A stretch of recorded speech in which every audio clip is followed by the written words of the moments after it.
자, 원가 절감 방법론 제조 원가 관리사 마지막 시간입니다.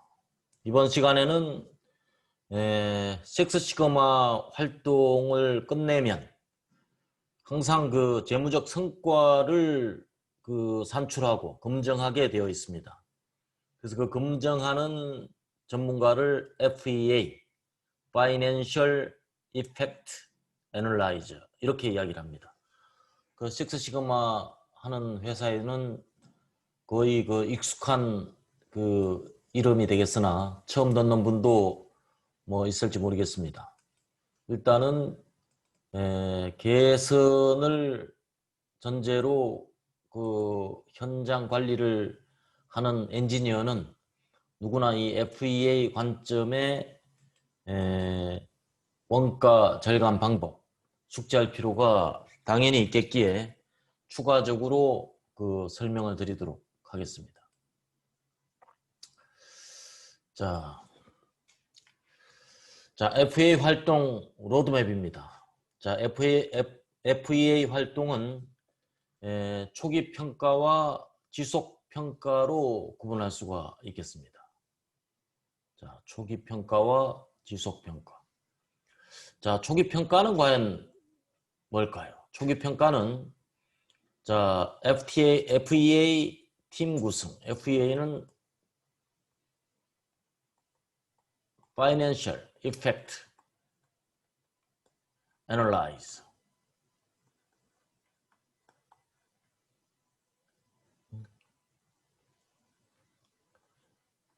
재무 분석 전문가 이렇게 말할 수가 있겠죠. 그래서 FEA는 특별히 교육을 받고 활동에 들어가게 됩니다. 그 다음에 두 번째는 그 산출하는 기준이 중요해요. 평가 기준이 저마다 틀린다고 하면 항상 공정하지 못한 데서 불평등이 나올 수가 있고 또 그 속에서 상대적 박탈감이 나올 수가 있어요. 그래서 기준을 명확하게 해야 효과가 공평하게 누구나 동일한 성과를 내면 동일한 그 업적에 대한 보상을 받게 됩니다. 그 다음에 대상을 선정합니다. 그래서 케이스 스터디를 하고 필요 자료를 확보를 하게 되겠습니다. 그 다음에 이제 COPQ를 어떤 시각으로 보느냐 이게 매우 중요하죠.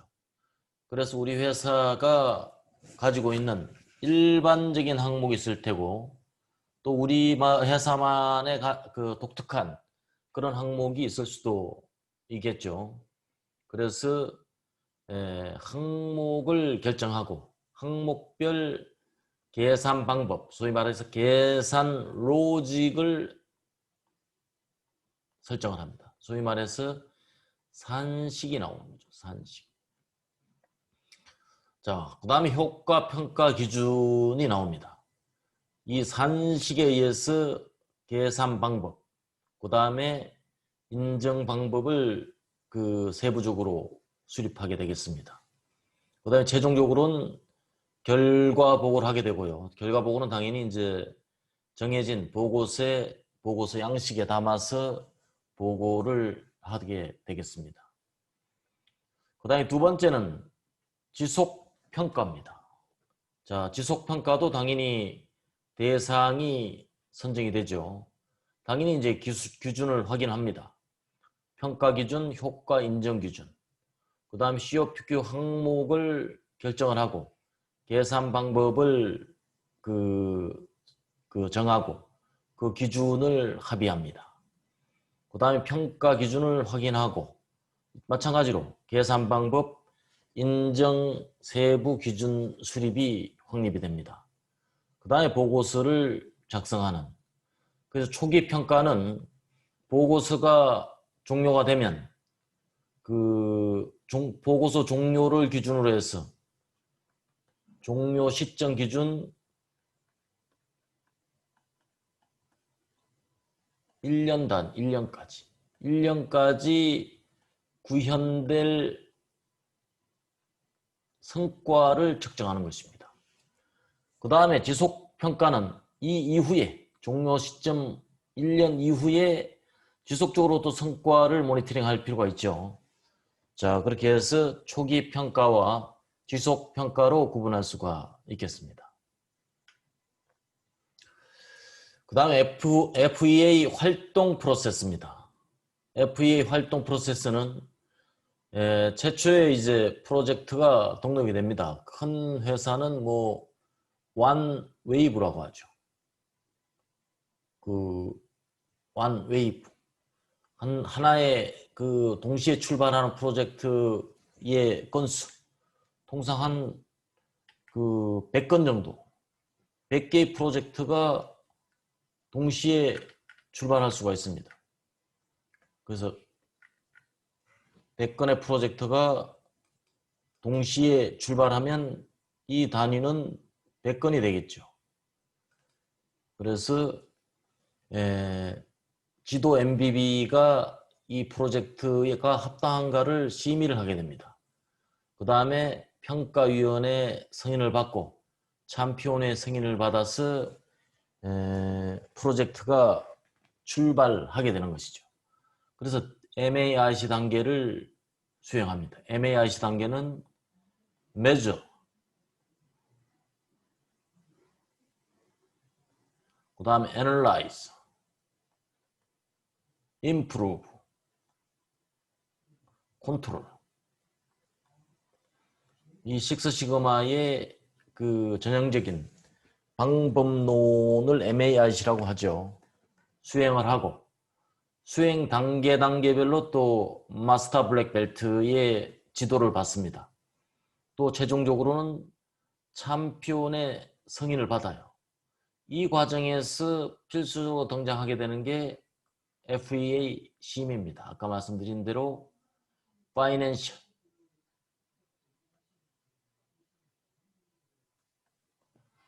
Financial Effect Analyze. 그래서 회계부서의 심의 기능이 여기서 동반하게 되고 또 참여가 됩니다.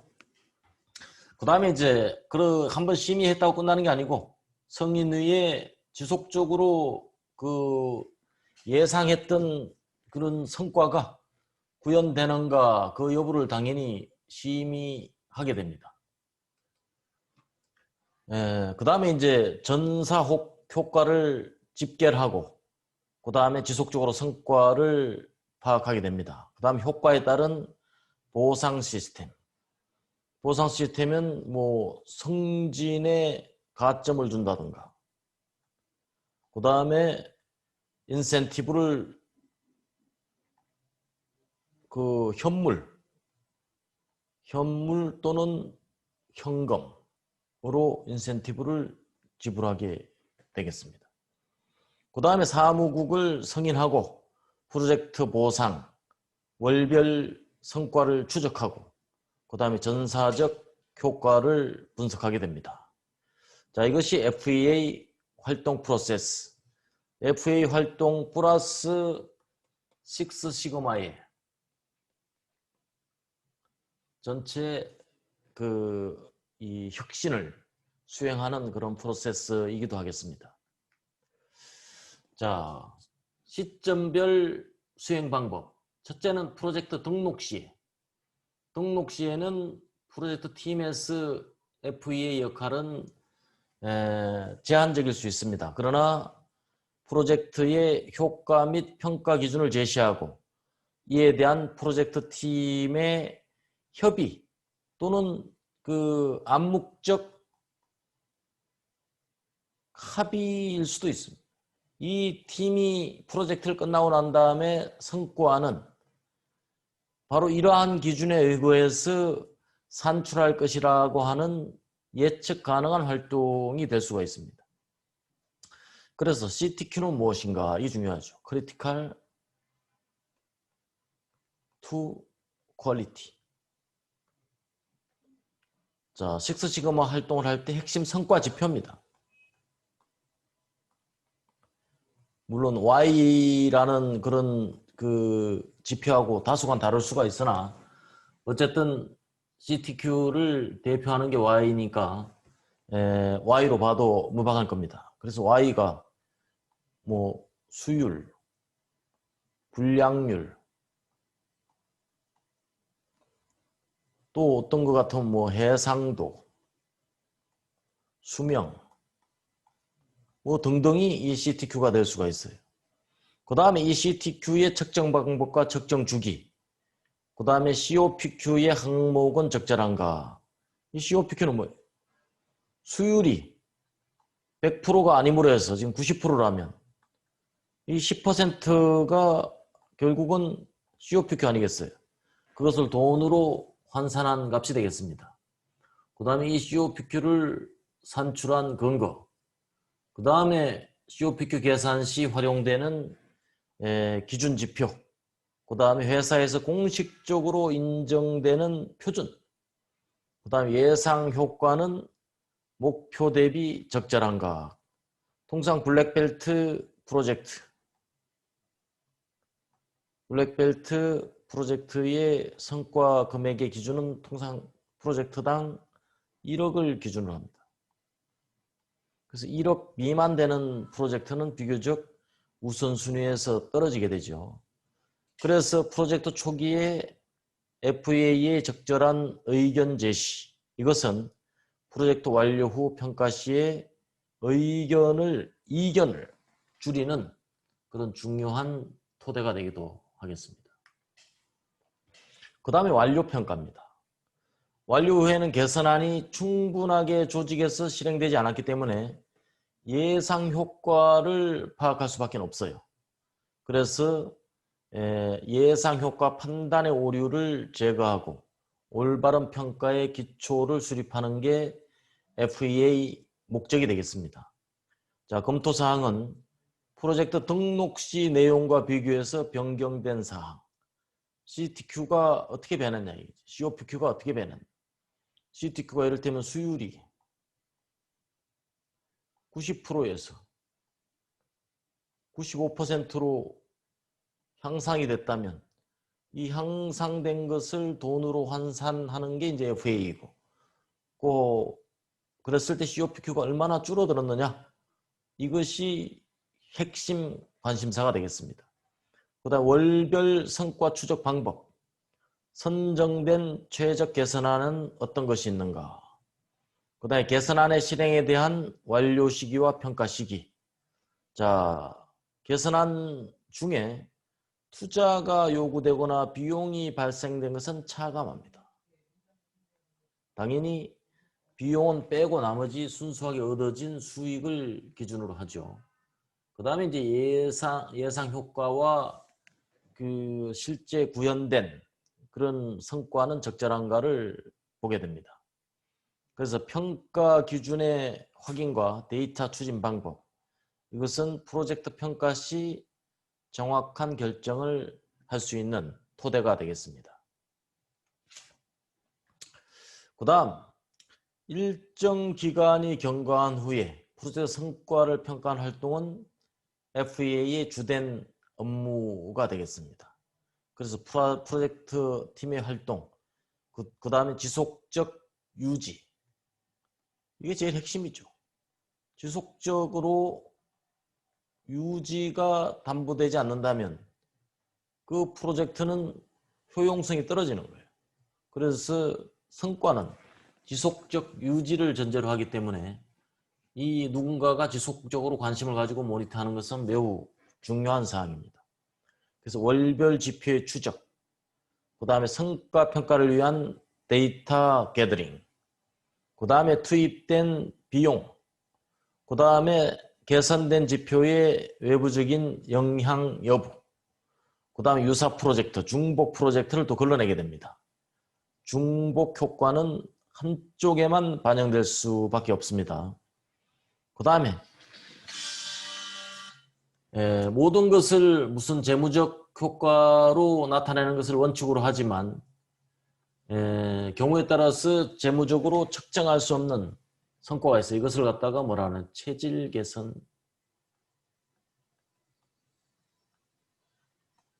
효과라고 합니다. 체질 개선. 이를테면 종업원들의 어떤 능력이 향상됐다. 또는 어떤 지식 경영의 토대가 그 시스템이 구축됐다. 자, 이런 것들은 돈으로 환산하기가 매우 어렵지 않겠습니까? 자, 이런 경우에 자, 이러한 체질 개선 효과도 테이블을 만들어서 A 등급으로 할 것인가, B 등급으로 할 것인가, C 등급으로 할 것인가, 그 임팩트에 따라서 평가하는 규칙을 정해놓고 있습니다. 그 다음에 일정 시점에 근거한 최종 평가, 이것이 이제 유효한 결과죠. 그래서 신중을 기해서 판단할 수 있도록 이와 같은 장치를 마련해 두는 것입니다.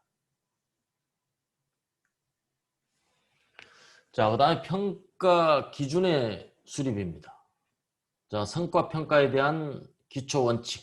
자, 예를 들면 프로젝트로 등록 수행된 건에 한해서 인정됩니다. 혼자 아무도 모르게 그 개선을 하고 나중에 와서 이게 이렇게 개선됐습니다라고 주장하는 것은 인정해주지 않는다 이런 이야기죠. 그래서 프로젝트로 공식화된 그런 과제에 대해서만 인정을 한다 이런 이야기입니다. 그다음에 비교 대상은 안정화된 상태의 개선 전과 개선 후가 성과가 되겠습니다. 전년 대비, 경영 목표 대비가 아닙니다. 그 다음에 추적 기간은 프로젝트 완료 후 12개월을 원칙으로 합니다. 그 다음에 이제 회계 기간별로 구분해서 적용을 하게 됩니다. 그 다음에 성과 이외에 환율이라든가 또 물량 이런 스케일 메리트 같은 것들은 인정하지 않습니다. 그 다음에 육식어마 재무성과는 별도로 정의를 하게 되고요. 효과 산출 및 검증 프로세스를 정립하게 됩니다. 자, 활동 단계별 세부 방법 사례를 한번 보도록 하겠습니다. 자, 재무 효과와 환경적 요인 효과를 종합해서 최대한 평가를 합니다. 자, 100점 이상은 100점으로 평가를 하게 되고요. 첫 번째, 재무 효과입니다. 수익 증대와 비용 절감으로 구분할 수 있어요. 영업이익이 증가됐다거나 투자 이익이 증대된 것. 그 다음에 비용 절감은 사업 추진비, 경비 감소가 그 예가 되겠습니다. 그래서 100점은 3억 이상. 그 다음에 95점은 2억에서 3억. 90점은 1억에서 2억. 80점은 5천에서 1억 미만. 70점은 5천 이하. 이렇게 되겠습니다. 요거는 뭐 절대적인 게 아니에요. 이것은 그 삼성의 기준입니다. 그래서 삼성의 기준이기 때문에 LG는 이렇지 않은데요. 이렇게 그 태클을 걸지 않아도 됩니다. 왜냐? 이건 삼성의 기준을 예로 들은 것입니다. 그 다음에 환경적 요인입니다. 통제 불가능한 환경에 의해서 증가된 것. 육식음화 활동을 하지 않았더라도 발생되었을 것으로 추측되는 자연 증가분이 있어요. 또는 자연 감소분. 그래서 이것도 마찬가지로 환경적 요인은 플러스 마이너스 30점을 가감합니다. 3억 이상 환경적 요인이 있었다든가 없었다든가.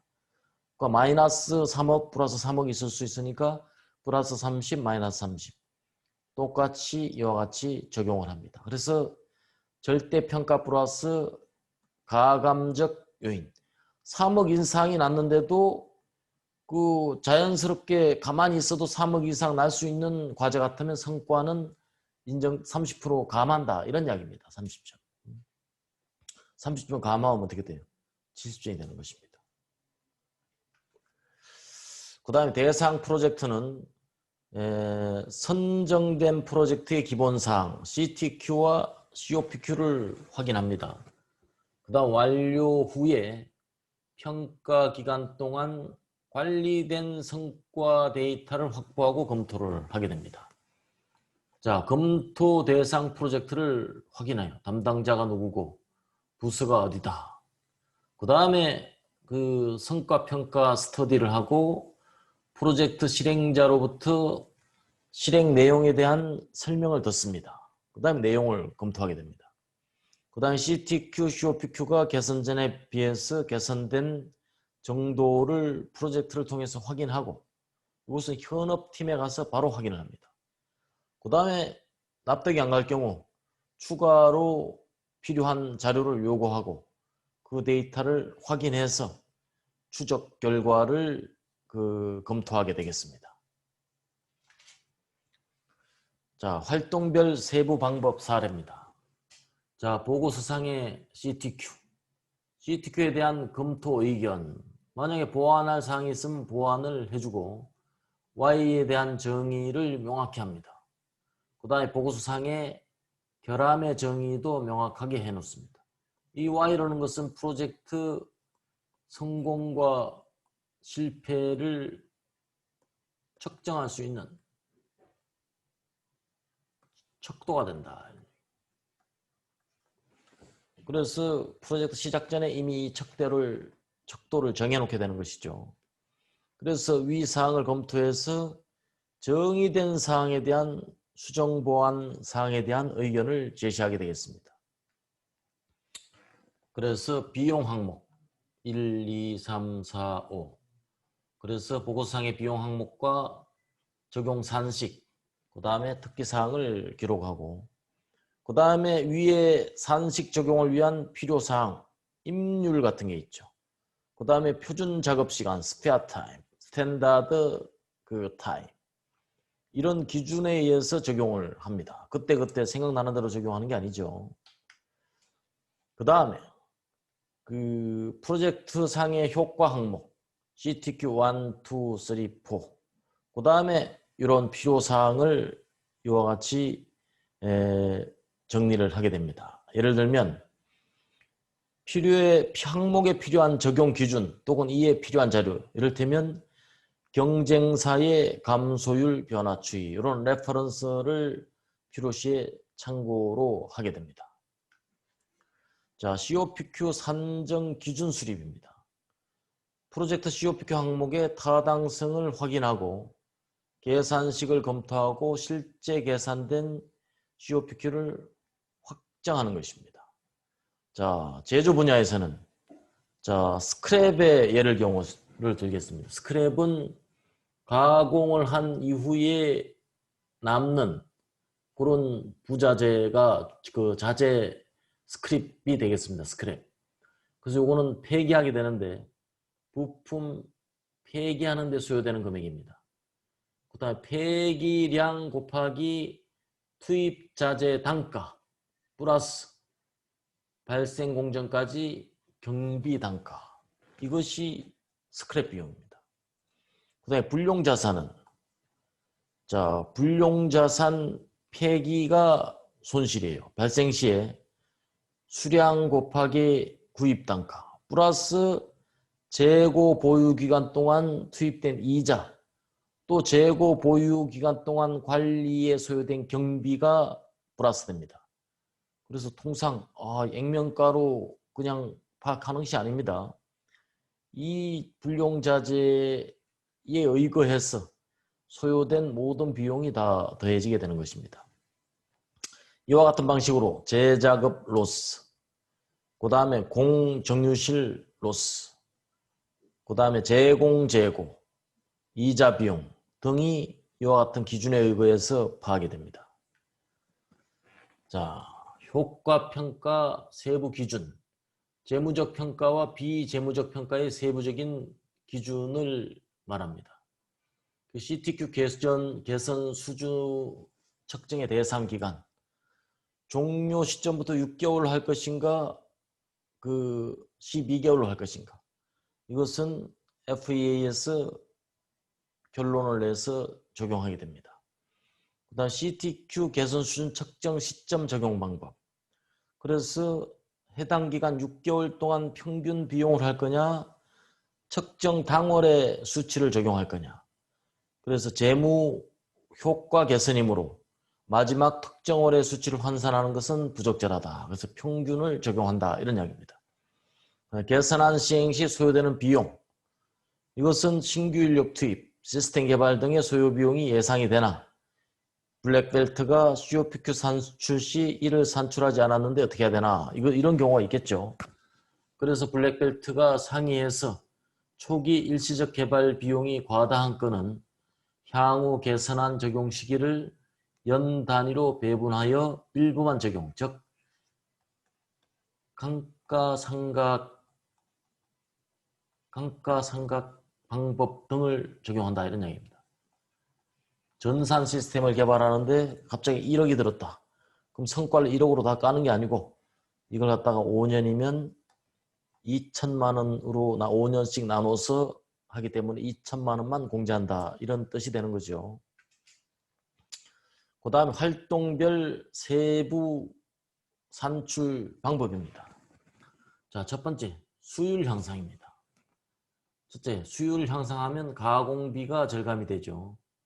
개선 수율 빼기 개선 전 수율 나누기 개선 전 수율 곱하기 개선 후 수율 곱하기 월 평균 생산량 단위당 가공비가 되겠습니다. 금리 절감. 자, 위의 건 똑같아요. 요 단가가 틀려지죠. 자, 일평균 생산량 곱하기 리드타임 단위당 재료비 이자율이 됩니다. 그 다음에 로스 감소. 개선 후 수율 빼기 이건 똑같아요. 수율에 관련된 그 개선량이죠. 로스 절감량 곱하기 단위당 재료비 곱하기 일평균 생산량이 되겠습니다. 자, 이 생산량의 기준은 베이스라인, 현재 수준 설정 시의 기준량을 기준으로 삼습니다. 단위당 가공비도 마찬가지로 베이스라인 설정 시 원가계산부서에서 계산한 직접 가공비를 기준으로 합니다. 투자 금액에 대한 감가상각비는 차감하게 되고요. 판매량, 한계이익은 베이스라인 설정 시 기준으로 하게 됩니다. 그 다음에 매출은 신제품 매출만 적용을 합니다. 자, 이와 같이 수율 향상, 리드타임 단축, 제공 재고, 비용 절감, 매출 기회이익 각각의 이와 같이 산출하는 산식이 정해져 있고 이 산식에 동원되는 항목별 기준이 이와 같이 정의가 되어 있습니다. 논란의 여지를 최소화한 것이죠. 자, 그래서 예를 들면 최종 제품 수율 향상. 그래서 개선 전 COPQ는 2000ppm이에요. 개선 후 COPQ는 500ppm. 그래서 2000ppm일 때 불량 비용은 18.7억. 500ppm일 때 불량 비용은 4.7억. 성과 금액은 14억이 되겠습니다. 그 다음에 개선 후에 폐기 비용, 영업 손실 비용, 자전 설비 세트 비용. 자, 이것이 그 재료비 손실의 그 금액이 되겠어요. 요 재료비가 이렇게 되어 있고요. 작업 검사비, 간접 경비, 판매 감소로 인한 손실 비용, 기회 손실 비용이죠. 공정 캐파 감소, 인건비, 경비.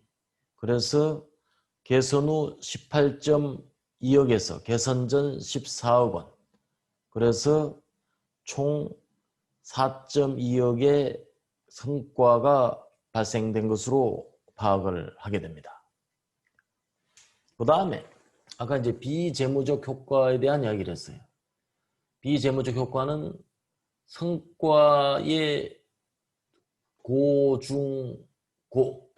고중저, 그 다음에 난이도의 저중고. 그래서 성과도 높고 난이도가 높을 때 A급이 되겠습니다. 자, A급의 수준은 성과 금액 1억을 인정해 줍니다. B급은 5천만 원, C급은 3천만 원, D, E급은 인정을 해주지 않습니다. 어쨌든 재무적 성과보다는 약간은 좀 보수적으로 계산하는 게 아무래도 비재무 성과, 즉 체질 개선 성과에 그 평가 원칙입니다. 그 다음에 성과 기준표, 시그마 수준을 표현할 때, 자, 개선 전 시그마 수준이 2.5 시그마 미만일 경우에 향상시킨 시그마 수준이 0.5, 1.0, 2.0인가에 따라서 고중저를 따집니다. 그 다음에 2.5에서 3.5일 때는 이때는 시그마 올리기가 훨씬 어렵죠. 그래서 이와 같이가 좀 갭을 조금 작게 합니다. 3.5 시그마 이상일 때는 0.5 시그마만 향상이 돼도 높은 점수를 받을 수가 있어요. 이것이 요 성과를 측정하는 기준입니다.